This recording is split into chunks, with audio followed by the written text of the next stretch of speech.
German மக்கள் தங்களது குடும்ப உறுப்பினர்களுக்காக மருத்துவ மற்றும் சட்ட முடிவுகளை எடுக்கும் போது கவனமாக செயற்பட வேண்டும் என்று அறிவுறுத்தப்பட்டுள்ளது.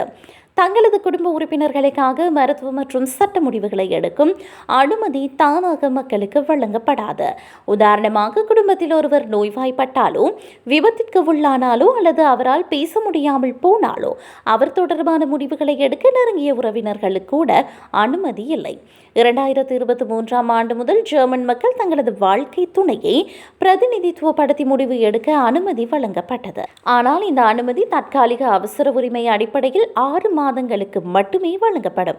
எனவே இவ்வாறான சந்தர்ப்பங்களில் வழக்கறிஞரின் அதிகாரமும் முன்கூட்டியே சுகாதார உத்தரவும் மிகவும் முக்கியம்.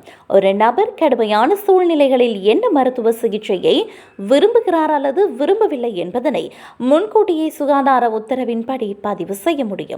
அத்துடன் நீங்கள் நம்பும் ஒருவர் உங்களுக்காக முடிவுகளை எடுக்க ஒரு பவர் ஆஃப் அட்டர்னியை தயார் செய்து கொள்ள முடியும். இந்த ஆவணங்களில் எனில் நீதிமன்றம் மூலம் உங்களுக்காக முடிவெடுக்க ஒரு சட்டப்பூர்வ பாதுகாவலரை நியமிக்க முடியும்.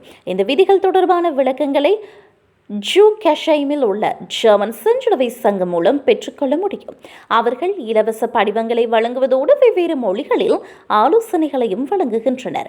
மேலும் தன்னார்வ பராமரிப்பாளர்களுக்கான திறந்த அலுவலக நேரங்கள் மற்றும் பயிற்சி வகுப்புகளையும் அவர்கள் நடத்துகின்றனர்.